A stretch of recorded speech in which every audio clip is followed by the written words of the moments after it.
गुजरात में मॉनसून की मनमानी, जो कि इन दिनों गुजरात में कहर बरपाए हुए है। झमाझम बारिश और बाढ़ से लोगों के बुरे हाल हैं। बता रहे हम आपको, आज भी भारी बारिश का अलर्ट जारी किया गया है। बोटाड, आनंद, महिसागर, मोरबी में स्कूल कॉलेज बंद कर दिए गए हैं। 33 जिलों में भारी बारिश की संभावना जताई गई है। 22 जिलों के लिए बारिश का येलो अलर्ट जारी किया गया है। बाढ़ और बारिश से मरने वालों की संख्या करीब 35 बताई गई है। करीब 18,000 लोगों का रेस्क्यू किया गया है। एनडीआरएफ, एसडीआरएफ के साथ साथ सेना की 6 टुकड़ियां तैनात हैं। नेशनल हाईवे समेत 939 सड़कें बंद हैं। वडोदरा, राजकोट, मोरबी और द्वारका में सेना को तैनात किया गया है। बोटाड, आनंद, महिसागर, मोरबी में स्कूल कॉलेज बंद कर दिए गए हैं। तटीय इलाकों में साइक्लोन असना का असर देखने को मिल रहा है और इसको लेकर अलर्ट भी जारी किया गया है। अगले 24 घंटे में चक्रवाती तूफान दस्तक दे सकता है, उसका असर अब देखने को भी मिल रहा है। 65 से 75 किलोमीटर प्रति घंटे की रफ्तार से हवा चल सकती है। मौसम विज्ञान विभाग का चक्रवाती तूफान को लेकर अलर्ट जारी, यानी कि मौसम विज्ञान विभाग ने चक्रवाती तूफान को लेकर अलर्ट जारी कर दिया है। तो आज गुजरात में ये हालात हैं, स्कूल कॉलेज को बंद कर दिया गया है। दूसरी तरफ चक्रवाती तूफान को देखते हुए अलर्ट जारी किया गया है। करीब 65 से 75 किलोमीटर प्रति घंटे की रफ्तार से इस दौरान हवा चल सकती है। वडोदरा, राजकोट, मोरबी में सेना को तैनात किया गया है। यहां हालात भयावह हो गए हैं। गुजरात में आज भी भारी बारिश का अलर्ट जारी किया गया है। मौसम विभाग ने 33 जिलों में बारिश की संभावना जताई है। 22 जिलों के लिए बारिश का येलो अलर्ट जारी किया गया है।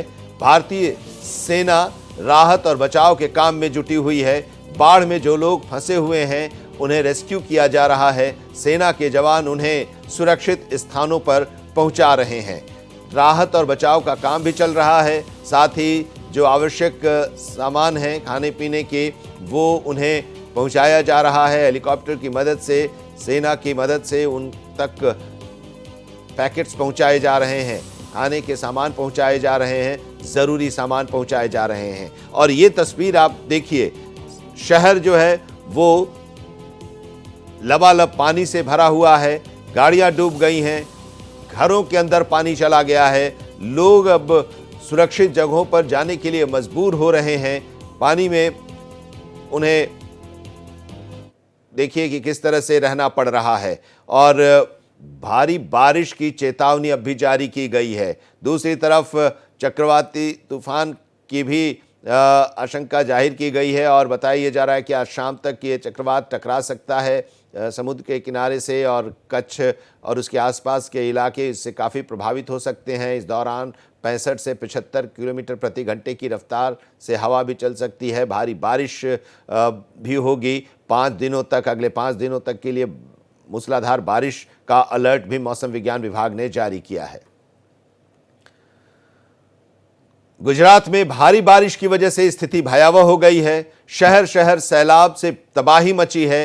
टेलीविजन स्क्रीन पर हम आपको लगातार तस्वीरें दिखा रहे हैं और अभी जो तस्वीर आपके टेलीविजन स्क्रीन पर है उसे देखकर आप वहां की स्थिति का अंदाजा लगा सकते हैं, जहां मॉनसून की मनमानी ने लोगों का जीवन अस्त व्यस्त कर दिया है। भारी बारिश के बीच फंसे लोगों को जानलेवा सैलाब के बीच से बचाने का रेस्क्यू ऑपरेशन किया जा रहा है। एनडीआरएफ और एसडीआरएफ के साथ ही सेना भी राहत और बचाव के काम में जुटी हुई है। इस भयावह आफत काल में इंसान तो इंसान, जानवर तक परेशान दिखाई दे रहे हैं। लाचार इंसान के बीच फंसा मगरमच्छ भी राहत की आस लगाए नजर आ रहा है। तस्वीर आप देखिए, मॉनसून की मनमानी, जानलेवा सैलाब के बीच रेस्क्यू ऑपरेशन। एसडीआरएफ, एनडीआरएफ की टीम लगी हुई है, लोगों को सुरक्षित स्थानों पर पहुंचा रही है जो बाढ़ग्रस्त इलाके हैं, जिनके घरों में पानी है। और इंसान तो लाचार है, लेकिन जानवर भी लाचार नजर आ रहा है। गुजरात में सौराष्ट्र से लेकर कच्छ तक कुदरत कोहराम मचा रही है। वडोदरा से लेकर राजकोट तक, जामनगर से लेकर खेड़ा तक राहत और बचाव का काम युद्ध स्तर पर चल रहा है। मुसीबत में फंसी जिंदगानी की 6 तस्वीरें आपके टेलीविजन स्क्रीन पर। जामनगर में बारिश से हालात इतने बुरे हो गए हैं कि सड़कें समंदर बन गई हैं। इंसान तो परेशान है ही, इसमें मगर क्या करे, यानी कि मगरमच्छ भी लाचार है। वो क्या करे, वो भी घरों में आ जा रहा है और उसे फिर वापस रेस्क्यू किया जा रहा है। तस्वीरें वडोदरा की, जहां सैलाब की मुसीबत में फंसा मगरमच्छ भी पानी के बाहर नजर आ रहा है।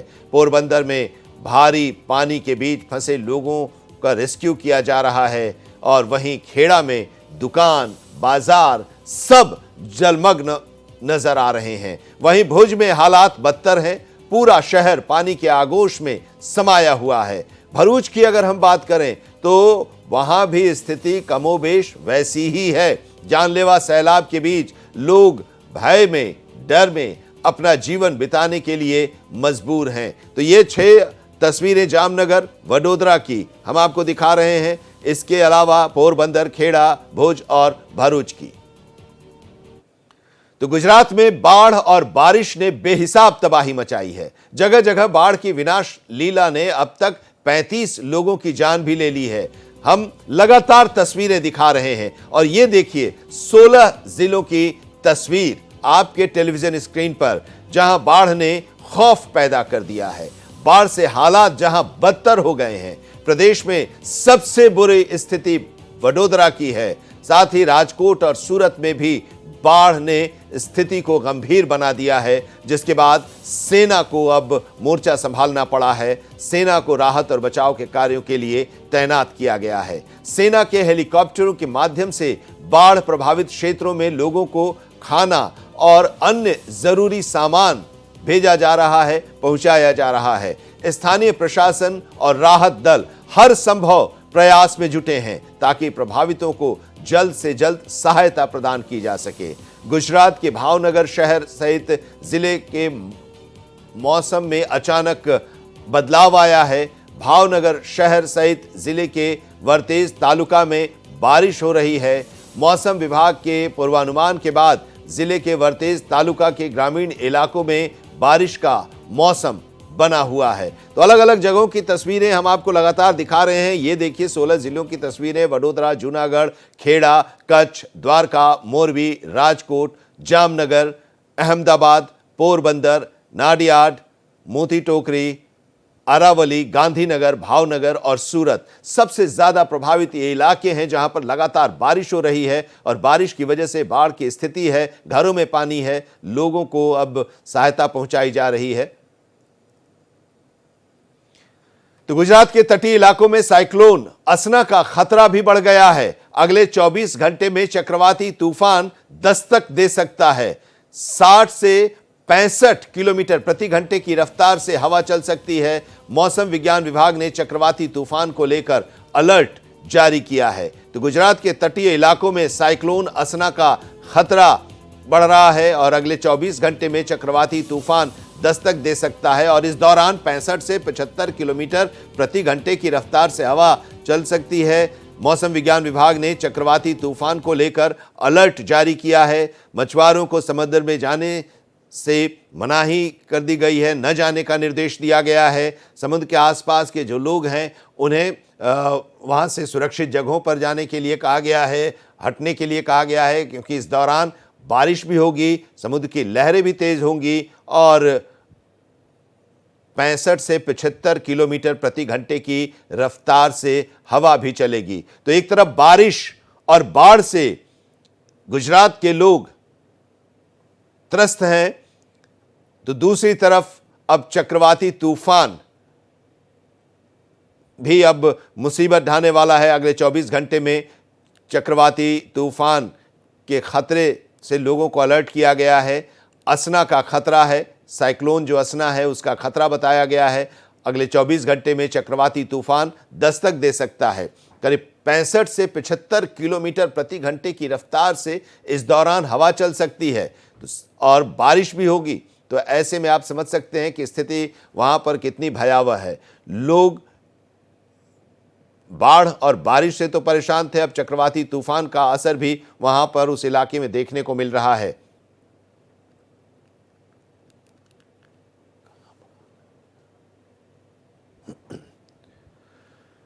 गुजरात में जल प्रलय बाढ़ और बारिश से मरने वालों की संख्या में लगातार बढ़ोतरी हो रही है और यह संख्या अब तक 35 तक पहुंच गई है। करीब 18,000 लोगों को रेस्क्यू अब तक किया जा चुका है। एनडीआरएफ और एसडीआरएफ के साथ सेना की 6 टुकड़ियां तैनात की गई हैं। नेशनल हाईवे समेत 939 सड़कें बंद कर दी गई हैं। वडोदरा, राजकोट, मोरबी और द्वारका में सेना को तैनात किया गया है। इसके साथ ही बोटाड, आणंद, महिसागर और मोरबी में स्कूल कॉलेज बंद कर दिए गए हैं। स्थिति यहां पर भयावह है और सेना की मदद ली जा रही है। अरविंद शर्मा हमारे संवाददाता इस वक्त हमारे साथ जुड़े हुए हैं। अरविंद, बाढ़ और बारिश से तो लोग वहां पर परेशान हैं। अब चक्रवाती तूफान असना से भी अब परेशानी बढ़ने वाली है और भी उन लोगों की जिंदगी जो है वो बदतर होने वाली है, क्योंकि घरों में पानी है और जब हवा तेज चलेगी तो जो कच्छ के आसपास का इलाका है वो सबसे ज्यादा प्रभावित होगा। देखिए आनंद जी, गुजरात के लोगों ने मुसीबतों से लड़ना सीख लिया है, चाहे भूकंप हो या कोई प्राकृतिक आपदा हो। राज्य में 2 या 3 हर बार चक्रवात आते रहते हैं। आज भी चक्रवात की आशंका व्यक्त की गई है और मौसम विभाग के पूर्वानुमान के अनुसार कच्छ और सौराष्ट्र के कुछ रीजनों में बरसात शुरू हो गई है, तेज हवाएं चलने लगी हैं। मौसम विभाग ने पहले ही अलर्ट जारी किया था। प्रशासन ने कहा था कि अगर जरूरत ना हो तो। जहां तक बाढ़ का सवाल है तो जो बड़ोदरा शहर में बाढ़ की आपदा थी वो अब टल चुकी है और वहां पर पानी उतरने लगा है, लेकिन बड़ोदरा शहर में दूसरी कई समस्याएं सामने आई हैं। एक गंदगी का अंबार है, दूसरा बड़ोदरा शहर में पिछले 24 घंटों में 12 लावारिस शव बरामद किए गए हैं। अभी भी पानी कुछ इलाकों में जो बेसमेंट है वहां भरा हुआ है, उनको खाली किया जा रहा है। और दूसरा जो त्रास है बड़ोदरा में वो मगरमच्छों का है। पिछले 24 घंटों में 10 मगरमच्छों को रेस्क्यू किया गया है। इसके अलावा जामनगर, द्वारिका और कच्छ और सौराष्ट्र के जो तटीय इलाके हैं उन इलाकों में तेज हवाओं की आशंका जताई गई थी, बरसात की आशंका जताई गई थी आज, और अब वो बरसात की शुरुआत हो चुकी है। हवाएं चलना शुरू हो गई हैं। तो कच्छ के लिए आज का दिन भारी है। अकेले कच्छ की नहीं, हम पूरे तटीय इलाके की बात करें, पूरे तटीय इलाके में आज का दिन बड़ा भारी है। वहां पर अभी बरसात की शुरुआत हुई है, लेकिन जैसा कि मौसम विभाग ने कहा है कि बहुत तेज हवाएं चलेंगी, तो उसको देखना होगा। अभी कहना जल्दबाजी होगा कि तूफान किस तरीके से हिट करता है, कितनी उसकी तीव्रता रहेगी, उसका हमें इंतजार रहेगा। लेकिन हवाएं और बारिश की शुरुआत वहां पर हो चुकी है। लेकिन राज्य के अन्य जगहों में आज राहत की खबर है। राज्य के तमाम हिस्सों में लगभग आज धूप निकली हुई है। पानी बाढ़ का उतरने लगा है। नदियां जो खतरे के निशान के ऊपर चल रही थी, उन तमाम नदियों का जल स्तर में लगातार कमी आई है। अकेले सौराष्ट्र रीजन की आज समस्याएं हैं, वहां पर लोगों को मुसीबतों का सामना करना पड़ेगा। तो दूसरी तरफ राज्य सरकार के लिए तो अभी कई चुनौतियां सामने आ सकती हैं, क्योंकि राज्य व्यापी जब बाढ़ आई थी तो सड़कें उखड़ गई हैं, कई जगह पुल टूट गए हैं, बिजली सप्लाई बाधित हुई है और लोगों की जगह जगह से समस्याओं को लेकर शिकायतें आ रही हैं। तो सरकार के लिए उन चुनौतियों से निपटना अपने आप में एक चैलेंज होगा। और जाहिर तौर पर जब इस प्रकार की आपदाएं आती हैं तो सड़कें उखड़ती हैं, पुल ध्वस्त होते हैं और तमाम तरह की महामारियों का खतरा रहता है। तो विपक्ष को ऐसे में राजनीति चमकाने का एक मौका मिलता है। तो विपक्ष भी इन मुद्दों को लेकर अब सरकार को घेरने की तैयारी कर रहा है। लेकिन मौसम ने आज गुजरात में बड़ी राहत दी है। कुछ इलाकों में बड़ी राहत है, जैसे अहमदाबाद की बात करें, बड़ोदरा की बात करें, सूरत, छोटा उदयपुर, गोधरा, उत्तर गुजरात के तमाम इलाकों में बाढ़ का पानी कम हो रहा है। लेकिन कुछ इलाकों में अभी भी भरा हुआ है, लेकिन कुछ घंटों में वो पानी कम हो जाएगा। लेकिन जामनगर के जो ग्रामीण इलाके हैं, और इस समय अगर बरसात के पानी के कारण अगर सबसे ज्यादा कहीं त्रासदी है तो वो पोरबंदर के आसपास दिखाई दे रही है। पोरबंदर जो इलाका है वहां पर जो गेड़ पंथक है, जूनागढ़ और पोरबंदर और राजकोट का जो त्रिकोणीय इलाका है, 3 जिलों को मिलाकर वो गेड़ पंथक कहा जाता है। उस इलाके में जो तमाम बांध थे वो उफान पर आए थे और बांध के कारण जो पानी छोड़ा गया, इससे उस इलाके में बहुत जल भरा हुआ है। कई गांव में अभी बिजली का संकट है, कई गांव का अभी संपर्क कटा हुआ है, सड़कें बहुत जगह टूटी हैं। तो राज्य सरकार के लिए तमाम मौकों पर चुनौतियां हैं। आज के तूफान की जो आशंका जताई जा रही है, और तूफान यदि मौसम विभाग के जो कथन के अनुसार अगर कच्छ को हिट करेगा तो जाहिर तौर पर राज्य सरकार के लिए एक और चैलेंज है। कच्छ के लोगों को अलर्ट किया गया था। खुद मुख्यमंत्री तमाम हालात की समीक्षा कर रहे हैं। कल उन्होंने स्टेट के कमांड एंड कंट्रोल सेंटर में एक बैठक की थी। अधिकारियों को निर्देश दिए थे कि कच्छ पर विशेष निगरानी की जाए। जो तटीय इलाके हैं, खासकर जहां हवाओं को चलने की आशंका व्यक्त की गई थी, उन इलाकों में विशेष सावधानी रखनी होगी। तमाम अधिकारियों को निर्देश दिया गया है। प्रभारी मंत्री, प्रभारी सचिव प्रभावित इलाकों में पहुंच गए हैं। राज्य सरकार ने एनडीआरएफ, एसडीआरएफ की तमाम टीमें पहले से ही तैनात कर रखी हैं। तो राज्य सरकार अपनी तरीके से पूरी तैयारी कर चुकी है। अब देखना होगा कि जो तूफान है उसका कितनी भयावहता रहती है। हालांकि जो भविष्यवाणी थी मौसम विभाग की, उसके अनुसार हवाएं हो चुकी हैं और बरसात की भी शुरुआत हो चुकी है।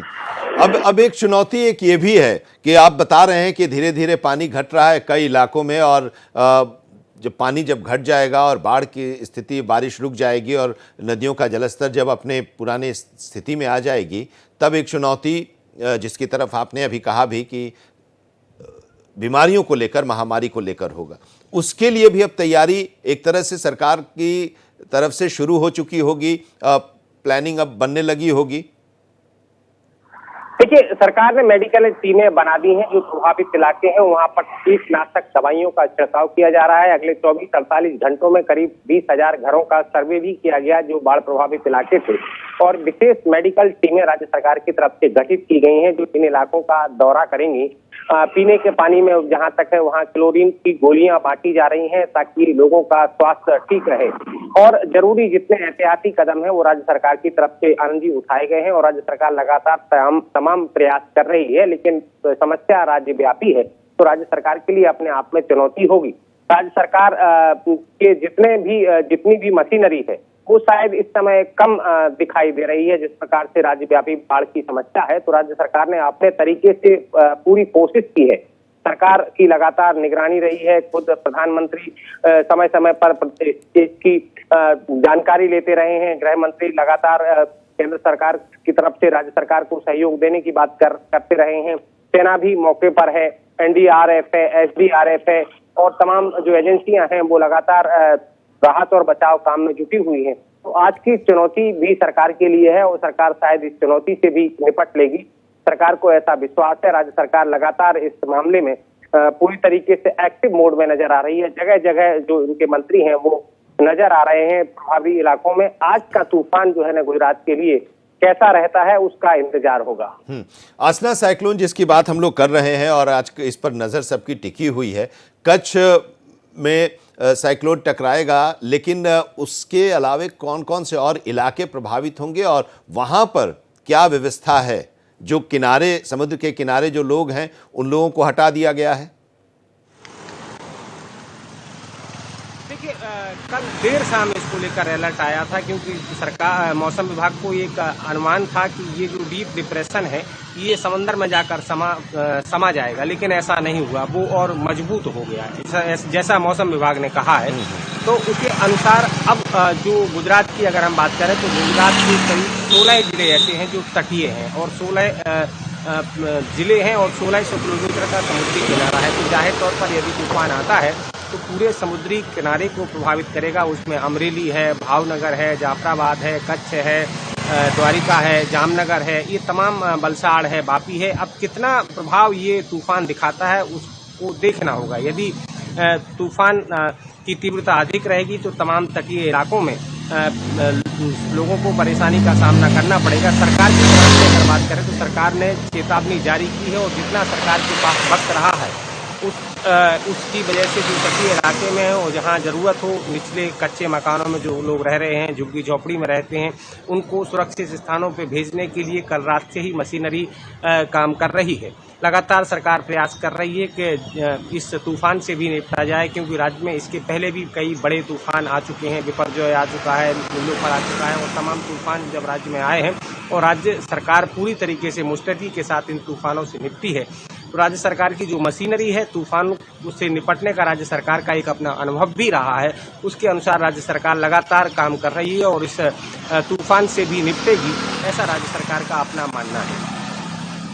तो ये भी है कि बारिश की भी संभावना जताई गई है कि मूसलाधार बारिश होगी इस दौरान जब टकराएगा ये आसना चक्रवात तब। तो ऐसे में एक बार फिर से बाढ़ वाली स्थिति उन इलाकों में होगी। अभी भी ये हम देख रहे हैं और आप भी बता रहे हैं कि बेसमेंट से लेकर फर्स्ट फ्लोर तक कई ऐसे इलाके हैं जहां पर घरों में पानी घुस गया है। तो उन वैसी स्थिति में लोगों को कहां पहुंचाया गया? क्या वहीं पर रह रहे हैं उसी में, या उन्हें कोई कैंप है वहां पर पहुंचाया जा रहा है? देखिए आनंद जी, ये स्थिति महानगरों में थी जहां बहुमंजिला इमारतें हैं वहां थी। जैसे बड़ोदरा की बात करें हम, वहां पर ये स्थिति थी, लेकिन अब बड़ोदरा में पानी उतर चुका है। लोग सुरक्षित स्थानों पर थे और सुरक्षित स्थानों से अब अपने घरों की तरफ लौट रहे हैं। वहां एक राहत राज्य सरकार को मिली है, लोगों को भी एक राहत मिली है। आज के अगर तूफान की आशंका की बात करें तो कच्छ जैसा तटीय इलाका है, वहां पर सर्वाधिक आशंका इस बात की जताई गई है कि यहाँ पर बारिश होगी। तमाम राज्य में भी बारिश होगी, लेकिन शायद उतनी प्रभावी बारिश ना हो। लेकिन तटीय इलाकों की जहां तक बात है, और कच्छ की अगर हम बात करें तो कच्छ में जहां तक है वहां आबादी सघन नहीं, इसलिए वहां पर व्यापक तूफान भले भी हो, लेकिन राज्य सरकार मतलब लोग इससे प्रभावित नहीं होंगे, ऐसा एक अनुमान है। महानगरों की जहां तक बात करें, अहमदाबाद है, बड़ोदरा है, सूरत है, यहाँ तमाम जगह बाढ़ से मुक्ति मिली है। नदियों का पानी उतर चुका है, मौसम साफ है। लेकिन अब तूफान टकराने के बाद मौसम में क्या बदलाव आता है वो अभी इंतजार रहेगा, क्योंकि राज्य सरकार की तरफ से 3-3 घंटे में अलर्ट जारी किए जा रहे हैं। तो अभी जो अलर्ट है उसके मुताबिक कच्छ और द्वारिका जामनगर इलाकों में भारी बारिश हो सकती है, तेज हवाएं चल सकती हैं। यदि तूफान टकराता है, यदि तूफान समुद्र में ही समाप्त होता है, तो हो सकता है कि ये आंशिक असर के साथ इस चुनौती से भी निपट लिया जाए। भारी बारिश हो रही है, सड़कें टूटी हुई हैं, रेल यातायात बाधित है। तो ऐसे में ज़रूरी सामानों की अगर हम बात करें तो दूध की अगर हम बात करें तो दूध का तो खुद अमूल का वहाँ पर है, तो ज़्यादा दिक्कतें नहीं आ रही होंगी, लेकिन सब्जी वगैरह की तो दिक्कतें आ रही होंगी अरविंद जी? हाँ, बिल्कुल आनंद जी। सब्जियों में महंगाई एक दिखाई देने लगी है। अभी शुरुआत हुई है, बाजार खुलने लगे हैं तो महंगाई का असर दिखाई देने लगा है। लेकिन दूसरे राज्यों से भी राज्य में सप्लाई होती है, सब्जियों की आपूर्ति होती है। तो जब मौसम सामान्य होगा और सब सुचारू रूप से चलेगा तो वो स्थिति भी नियंत्रण में आ जाएगी। लेकिन कुछ असर जरूर इस पर महंगाई पर पड़ेगा, क्योंकि जो फसलें थी राज्य में वो कई जगह पर बर्बाद हुई हैं। ऐसे में सप्लाई कम होगी तो जरूर दाम बढ़ेंगे, इनकार नहीं किया जा सकता। और जहाँ तक सड़कों का सवाल है तो सड़कें तो पूरे राज्य स्तर पर हुआ है। सड़कों का इंफ्रास्ट्रक्चर पूरी तरीके से कह सकते हैं कि सड़कों का जो इंफ्रास्ट्रक्चर है वो ध्वस्त हुआ है। राज्य सरकार के लिए उससे उस चुनौती से निपटना राज्य सरकार के लिए हमेशा एक चैलेंज रहेगा।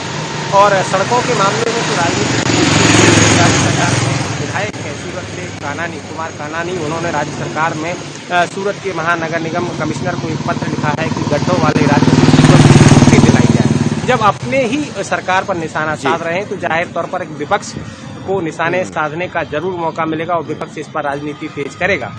राज्य में कांग्रेस पहले से ही प्रयासरत है अपनी भूमिका बढ़ाने के लिए, अपने आप को मजबूत करने के लिए। तो ऐसे में आने वाले समय में इस पर गड्ढों पर और जो समस्याएं रही हैं उसको लेकर, विश्वामित्री को लेकर अब राजनीति जरूर शुरू हो गई है, क्योंकि विश्वामित्री नदी का जो जल स्तर बढ़ा है और जो तबाही हुई है उसके पीछे जो वजह सामने अब आ रही है। लोगों का कहना है कि इस विश्वामित्री के तटीय इलाके में लोगों ने बहुत तरीके से अतिक्रमण किया है और विश्वामित्री का पानी इसकी वजह से रुका है और शहर में फैला है। इसकी वजह से शहर में बाढ़ आई थी और अब राज्य सरकार ने भी ऐसा जानकारी है कि तटीय इलाकों में जो अवैध निर्माण हुआ है उसका सर्वे करने का आदेश दिया है, क्योंकि बड़ोदरा में सरकार की बहुत बड़ी किरकिरी हुई है।